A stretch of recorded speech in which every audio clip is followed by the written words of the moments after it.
माँ सिर्फ देना जानती हैं। मम्मी, आपका ये कुकिंग वाला शौक हमें बहुत महंगा पड़ रहा है। घर में सब कुक के हाथ का बना खाना खाते हैं, फिर भी आप अलग से खाना फेंकने के लिए क्यों बनाती हो? पता भी है कि इस तरह कितना पैसा खर्च होता है। अरे पर बहू, मैं तो सब रोहित के पसंद का खाना बनाती हूँ। मम्मी, वो सब मुझे बचपन में पसंद था। अब इतना तेल खिलाकर बीमार करोगी क्या?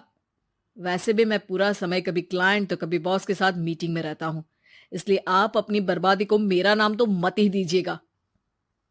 ये है पिंकी की सास निर्मला, जिन्हें सबको अपने हाथ का खाना खिलाना बहुत अच्छा लगता है, लेकिन राहुल और पिंकी को ये पसंद नहीं है। इसी के चलते वो निर्मला को खाना बनाने के लिए 10 बातें सुनाकर वहां से चले जाते हैं। मेरे मन में तो सिर्फ अपने बच्चों के लिए प्यार है, पर शायद अब उन्हें मेरी जरूरत नहीं है। मुझे गांव वापस चले जाना चाहिए। जहां एक तरफ निर्मला दोबारा गांव जाने के बारे में सोच रही होती है, वहीं उसका पोता परम अपनी दादी के शौक को प्रोफेशन में बदलने का आइडिया सोच रहा होता है। अगली सुबह निर्मला गांव वापस जाने के लिए कपड़े पैक कर ही रही होती है कि परम फोन लेकर दादी के पास पहुंचता है। दादी, आप कहीं नहीं जाओगी? अरे नहीं बेटा, मेरा गांव चले जाना ही ठीक रहेगा। इससे तुम्हारे मम्मी पापा की सारी दिक्कतें भी खत्म हो जाएगी। दादी, वो तो ना आपके आने से पहले कम थी और ना ही आपके जाने से खत्म होगी। उन्हें हमेशा पैसों की टेंशन में ही रहना है। मेरे पास आपको यहाँ रोकने का आइडिया है। आइडिया? मतलब मैं कुछ समझी नहीं। इस पर परम अपनी दादी को YouTube खोलकर उसके बारे में सब कुछ बताता है, जिसे सुन दादी कंफ्यूज हो जाती है। अरे बच्चे, तूने इस बुढ़िया के बारे में इतना सोचा, वही बहुत बड़ी बात है। देख, मुझे ये सब समझ में नहीं आता। तू मुझे जाने दे बेटा। अरे दादी, इसमें कुछ मुश्किल नहीं है। मैं हूं ना हेल्प के लिए। आप बस खाना बनाओ, और पता है, YouTube की मदद से आप अपनी स्पेशल रेसिपी लोगों को सिखा भी सकती हो। अच्छा, ऐसा भी हो सकता है?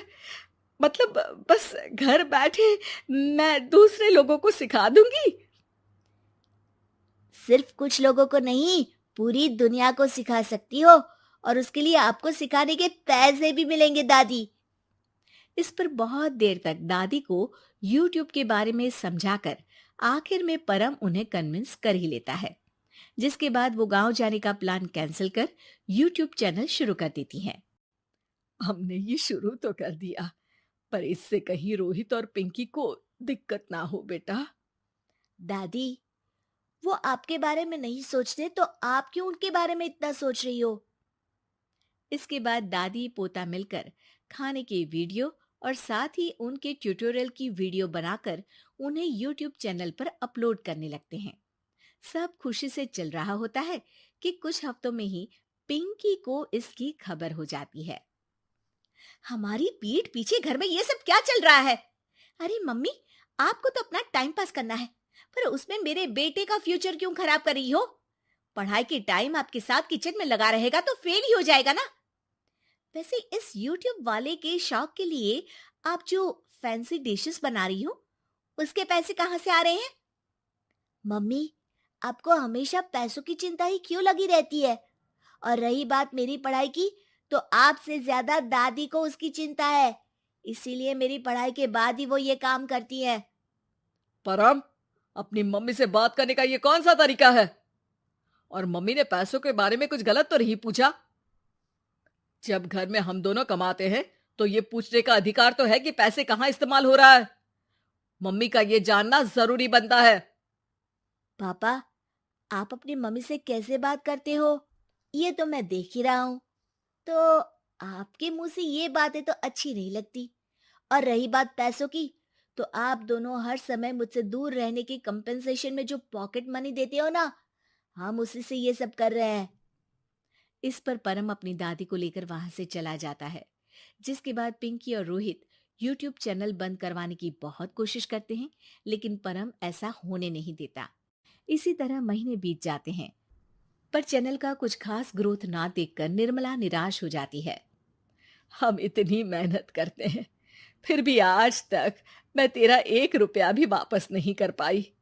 अब तो रोहित ने तुझे पैसे देने भी बंद कर दिए और तेरी सारी सेविंग्स भी खत्म होने को आई है।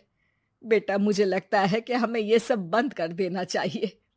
दादी, यूट्यूब चलने में मेहनत के साथ ढेर सारा सब्र भी लगता है। देखना, कुछ महीनों में सब सिर्फ आपको ही देखेंगे, और अगर फिर भी कुछ नहीं हुआ तो बंद कर देंगे। परम की बात से दादी मान जाती हैं और वो अपना काम जारी रखते हैं। अगले ही महीने पूरी दुनिया में लॉकडाउन लग जाता है, जिसमें सब घर में तो बंद हो जाते हैं, लेकिन साथ ही पिंकी की जॉब चली जाती है और रोहित के ऑफिस में भी ज्यादा अच्छे हाल नहीं होते। लेकिन वहीं लॉकडाउन के असर में निर्मला के सब्सक्राइबर्स और व्यूज बढ़ने लगते हैं। देखा दादी, मैंने कहा था ना, एक दिन सब आपको ही देखेंगे। अब तो आप बस रोज एक वीडियो अपलोड करो और जादू देखो। इसी के साथ लॉकडाउन के कुछ ही महीनों में निर्मला खाने वाली दादी के नाम से सारे सोशल मीडिया पर फेमस हो जाती है, जिस वजह से अब उन्हें यूट्यूब के पैसों के साथ पेड एडवर्टीजमेंट और पेड प्रमोशन भी मिलने लगते हैं। उन्हीं पैसों की मदद से निर्मला अब बेटे बहू की नौकरी ना होने पर घर का खर्चा भी चलाने लगती हैं, जिसे देख रोहित और पिंकी को भी अपनी गलती का एहसास होता है और वो सब मिलकर निर्मला को सपोर्ट करने लगते हैं।